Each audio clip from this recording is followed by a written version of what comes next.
Hello friends, welcome to math Brajendra coaching centre. दोस्तों, आज की इस वीडियो हम देखेंगे एमपी फॉरेस्ट गार्ड के लिए टॉप 10 क्वेश्चन साइंस के जो पिछले पेपर में पूछे गए हैं। बहुत इंपॉर्टेंट वीडियो होने वाला है फ्रेंड्स। मैं आपको यकीन दिलाता हूं ये 10 क्वेश्चन के 10 क्वेश्चन पूरे आपको समझ में आने वाले हैं, बट आपको वीडियो के एंड तक बने रहना है, ठीक है। इसके पहले अगर आप इस चैनल पर नए हैं तो चैनल को सब्सक्राइब जरूर कर लीजिए फ्रेंड्स, हर प्रैक्टिस सेट का नोटिफिकेशन पाने के लिए, ओके। और बेल आइकन को जरूर प्रेस कर लीजिए, तभी आपको नोटिफिकेशन मिल पाएगा, ओके फ्रेंड्स। तो वीडियो को कर दीजिए फ्रेंड्स शेयर अपने फ्रेंड्स एंड स्टडी ग्रुप में, एंड वीडियो को कर दीजिए फ्रेंड्स लाइक, ओके। हम क्वेश्चनों को करते हैं स्टार्ट, ओके फ्रेंड्स। देखिए फ्रेंड्स, पहला क्वेश्चन है 5 एम्पियर की धारा 20 ओम प्रतिरोध के तार में बहती है या तार से बहती है, 30 सेकंड में उत्पन्न ऊष्मा होगी। अब देखिए फ्रेंड्स, मान लीजिए कि ये एक वायर था, ठीक है। इसमें 5 एम्पियर की करंट फ्लो हो रही है, ठीक है। और इसका प्रतिरोध कितना दिया है आपको, 20 ओम दिया है, ठीक है। बोले तो आई, बोले तो धारा कितना दिया है आपको, 5 एम्पियर दिया है, ओके। अब आगे देखिए, रेजिस्टेंस आपको कितना दिया है, आर इक्वल आपको दिया है फ्रेंड्स 20 ओम, ठीक है। प्रतिरोध जिसको इंग्लिश में क्या बोलते हैं, रेजिस्टेंस, ठीक है। इसका सिंबल क्या होता है, ओम होता है, ठीक है। आगे देखिए, तार से बहती है 30 सेकंड के लिए, आपको टाइम भी दिया है फ्रेंड्स, कितने सेकंड के लिए, 30 सेकंड के लिए। तो आपसे पूछा क्या जा रहा है, आपसे पूछा जा रहा है फ्रेंड्स कि इसमें उत्पन्न ऊष्मा आपको बतानी है, हीट बतानी है, ठीक है। तो हीट का फार्मूला क्या होता है फ्रेंड्स, जैसे एक ये वायर में करंट फ्लो हो रही है तो इसमें उत्पन्न हीट बोले ऊष्मा का फार्मूला होता है friends H equal I square R T, H equal I square R T, ठीक है। तो चलिए इसी फार्मूले पर हम मान रख देंगे फ्रेंड्स, हमारा आंसर निकल के आ जाएगा, ओके।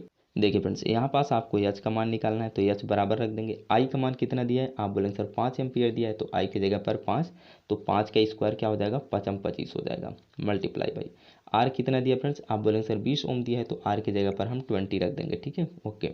आगे देखिए फ्रेंड्स, आगे आपको किसका मान रखना है, टी का मान कितना दिया है, 30 सेकंड, तो टी की जगह पर हम 30 सेकंड रख देंगे, ठीक है।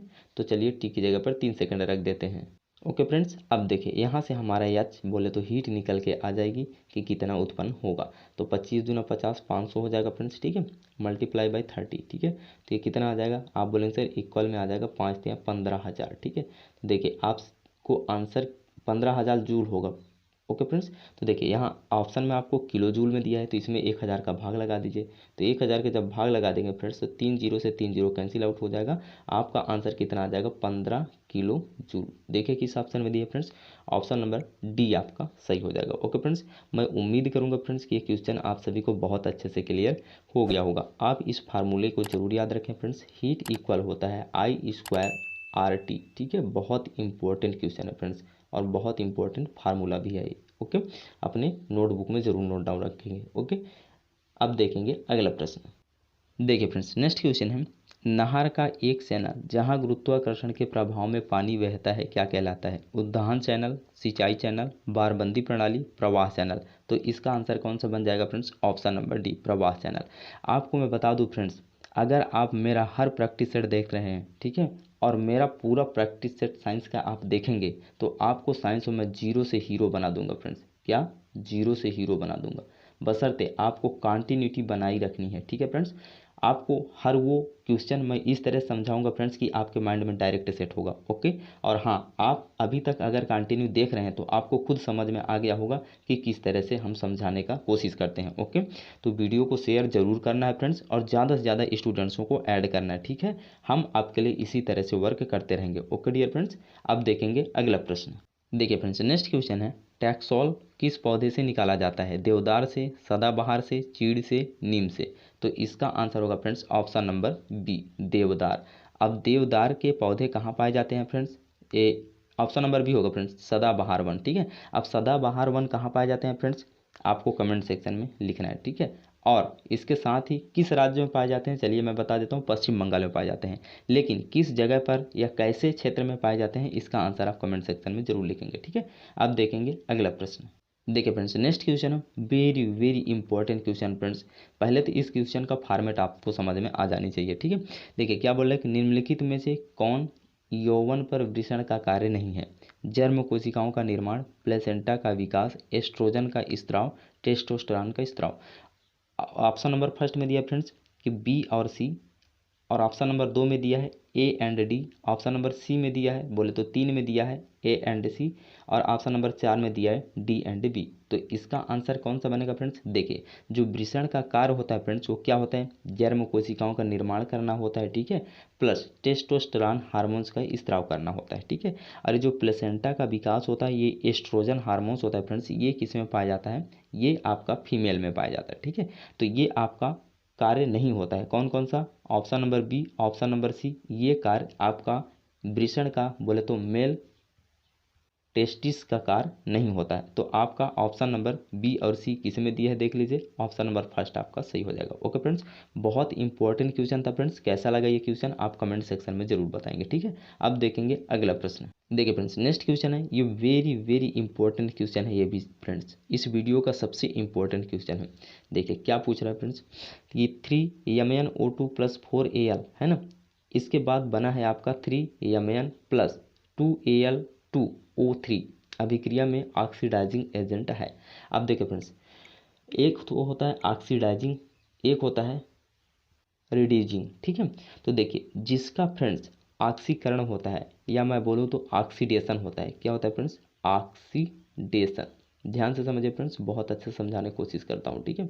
देखिए, मैं बोल रहा हूँ कि जिसका ऑक्सीडेशन होता है फ्रेंड्स, ऑक्सीडेशन बोले तो ऑक्सीकरण होता है, क्या होता है?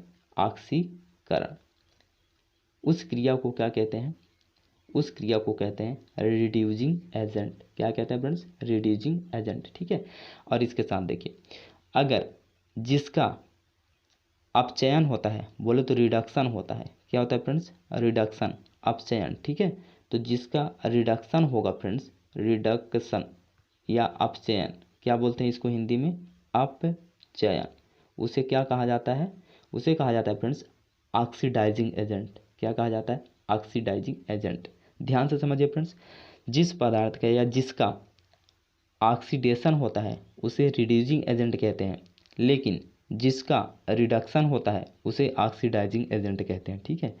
अब सुनिए फ्रेंड्स ध्यान से, जिसमें ऑक्सीजन जुड़ता है उसे ऑक्सीकरण कहा जाता है, और जिसमें ऑक्सीजन निकलता है उसे अपचयन कहा जाता है। मीन्स आप ये भी बोल सकते हैं फ्रेंड्स कि जिस क्रिया में ऑक्सीजन जुड़ रहा है उसे आप क्या बोलेंगे? रिड्यूसिंग एजेंट बोलेंगे। या जिस क्रिया में ऑक्सीजन बाहर निकल रहा है या ऑक्सीजन टूट रहा है तो उसे आप क्या बोलेंगे? ऑक्सीडाइजिंग एजेंट बोलेंगे, ठीक है। तो यहाँ देखिए फ्रेंड्स 3MnO2 था, ठीक है। यहाँ से Mn से ऑक्सीजन हट गया फ्रेंड्स, इससे ऑक्सीजन टूट गया। तो यही पूछ रहा है कि ऑक्सीडाइजिंग एजेंट कौन है? तो किससे ऑक्सीजन हट रहा है फ्रेंड्स, टूट रहा है? आप बोलेंगे सर Mn से। बोले तो ऑप्शन नंबर आपका कौन सा सही हो जाएगा? डी नंबर सही हो जाएगा। ओके फ्रेंड्स, देखिए फ्रेंड्स नेक्स्ट क्वेश्चन है, एल्केन का सामान्य सूत्र क्या है? अब देखिए फ्रेंड्स, यहाँ पास एक होता है एल्केन, ठीक है, एक होता है एल्कीन और एक होता है आपका एल्काइन। ओके, एक एल्केन, एल्कीन और एल्काइन। एल्केन का फार्मूला क्या होता है फ्रेंड्स? CnH2n+2 होता है, ठीक है। ध्यान से याद रखेंगे फ्रेंड्स। एल्कीन का क्या होता है सर? CnH2n होता है, ठीक है। एल्काइन का क्या होता है सर? एल्काइन का आपका होता है फ्रेंड्स, मैं यहाँ लिख देता हूँ CnH2n-2 होता है, ठीक है। तो आपको मैं सभी का फार्मूला बता दिया फ्रेंड्स। एल्केन का क्या होता है? CnH2n+2। एल्कीन का क्या होता है? CnH2n होता है। और एल्काइन का क्या होता है? CnH2n-2। ओके, अब देखिए फ्रेंड्स, आपको कमेंट सेक्शन में आंसर ये लिखना है फ्रेंड्स कि एल्केन में सिंगल बॉन्ड पाया जाता है या डबल बॉन्ड पाया जाता है। क्या फ्रेंड्स? एल्केन में सिंगल बॉन्ड पाया जाता है या डबल बॉन्ड पाया जाता है, ठीक है। आपको इसका आंसर कमेंट सेक्शन में लिखना है, ठीक है। अब देखेंगे अगला प्रश्न। देखिए फ्रेंड्स नेक्स्ट क्वेश्चन है, जंतु जगत के जीव खाली स्थान होते हैं, बहुकोशिकी और विषमपोषी, बहुकोशिकी और स्वपोषी, एक कोशिकी और विषमपोषी, एक कोशिकी और स्वपोषी। तो इसका आंसर कौन सा बनेगा फ्रेंड्स? देखिए, जो जंतु जगत होता है फ्रेंड्स, RH व्हिटेकर के द्वारा जो 5 जगत में विभाजित किया गया था, कौन कौन सा फ्रेंड्स? देखिए, Monera, protista, fungi, Plantae, animalia, ठीक है, Monera, protista, fungi, Plantae, animalia, ठीक है। तो यहाँ पास पूछा जा रहा है फ्रेंड्स कि ये एनिमेलिया जगत, एनिमेलिया बोले तो जंतु जगत के जीवों में क्या होता है। देखिए फ्रेंड्स, ये स्वपोषी तो नहीं होते हैं फ्रेंड्स, ये अपना भोजन स्वयं नहीं बना सकते, ये परपोषी होते हैं। जैसे हम लोग जंतु जगत के जो भी जीव होते हैं अपना भोजन स्वयं नहीं बना सकते हैं, ये दूसरे पर आश्रित होते हैं, तो ये विषमपोषी हो जाएंगे, ठीक है। अब एक बात तो चल चुका फ्रेंड्स कि ये विषमपोषी होंगे, ठीक है। और जो आपका मोनेरा होता है फ्रेंड्स, मोनेरा जगत के जो भी जीव जंतु होते हैं वे सिर्फ एक कोष की होते हैं। क्या होते हैं? एक कोष की। बाकी इधर का आपका प्रोटिस्टा, फंजाई, प्लांटी, एनिमलिया, अगर ये सभी कोशिकाओं को देखें तो इनमें आपका बहुकोशिकी होता है, मतलब बहुत सारे कोशिकाएं होते हैं। लेकिन आपका प्रोटिस्टा जो होता है फ्रेंड्स, इसमें भी एक कोशिकी होता है, ठीक है। देखिए मोनेरा, प्रोटिस्टा एक कोशिकी, बाकी फंजाई, प्लांटी, एनिमेलिया ये बहुकोशिकीय होते हैं, ठीक है।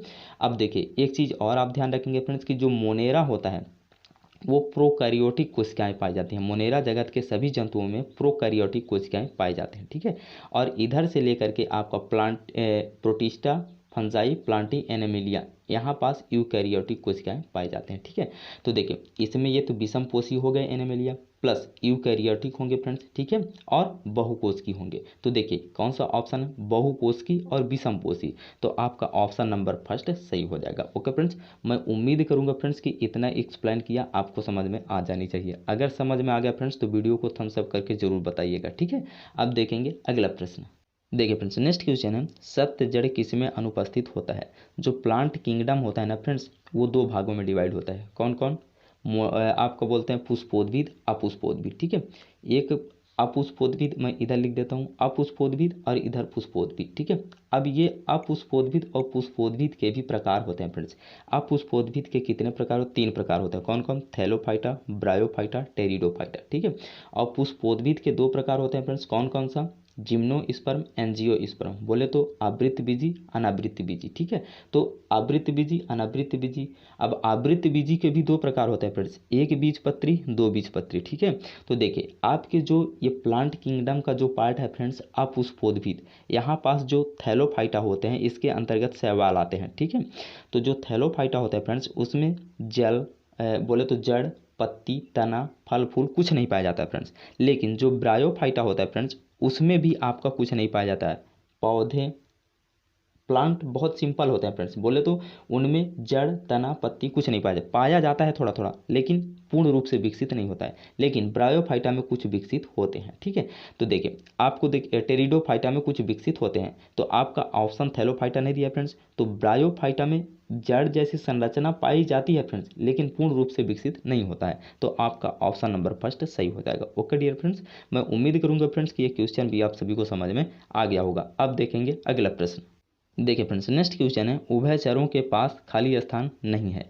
अब देखिए फ्रेंड्स जो जंतु होते हैं ना वो कुछ मत्स्य वर्ग में आते हैं, कुछ उभयचर वर्ग में आते हैं, कुछ सरीसृप वर्ग में आते हैं, कुछ पक्षी वर्ग में आते हैं और कुछ स्तनधारी वर्ग में आते हैं, ठीक है। तो देखिए फ्रेंड मत्स्य वर्ग, उभयचर वर्ग, सरीसृप वर्ग, पक्षी वर्ग, स्तनधारी वर्ग।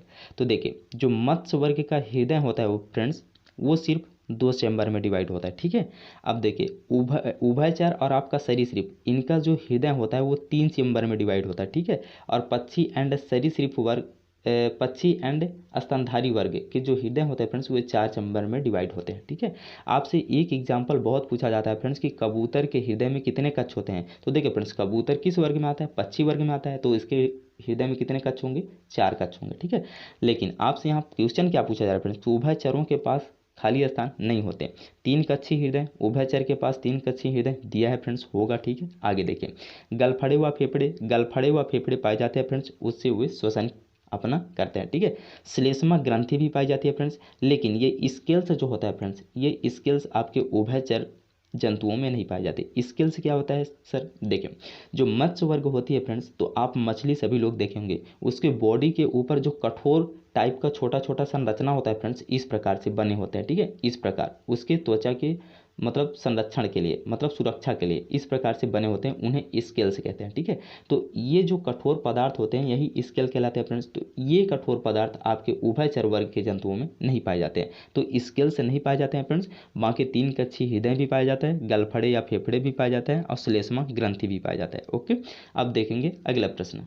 देखिए फ्रेंड्स, नेक्स्ट क्वेश्चन है, दालचीनी पौधे के किस भाग से प्राप्त होता है? इसका आंसर मैं पिछले प्रैक्टिस सेट में बता चुका हूँ फ्रेंड्स, इसका आंसर आप कमेंट सेक्शन में जरूर लिखेंगे। ओके, आई होप, मैं उम्मीद करूंगा फ्रेंड्स कि ये सभी क्वेश्चन आपको समझ में आ गए होंगे। अगर समझ में आ गया फ्रेंड्स तो वीडियो को प्लीज़ प्लीज़ प्लीज़ एक लाइक जरूर करिए और शेयर ज़्यादा से ज़्यादा करिए। ओके डियर फ्रेंड्स, हम आपके ऊपर डिपेंडेंट हैं, आपका जैसा रिस्पॉन्स रहता है फ्रेंड्स हम उस तरह से वर्क करने के लिए तैयार हैं। ठीक है, आप अपना रिस्पॉन्स जरूर दिखाइए। ओके डियर फ्रेंड्स, बाकी साइंस में आपको मैं जीरो से हीरो बना दूंगा। ठीक है, और मैथ्स में भी, मैथ्स का प्रैक्टिस सेट स्टार्ट होने वाला है फ्रेंड्स, आप तैयार रहिए। ठीक है, अगर तैयार हैं तो कमेंट सेक्शन में यस जरूर लिखें। ठीक है, और चैनल पर नए होंगे तो चैनल को सब्सक्राइब करने के लिए फ्रेंड्स आप सभी को दिल से आभार। Okay dear friends, take care, love you. Video देखने के लिए आप सभी को धन्यवाद।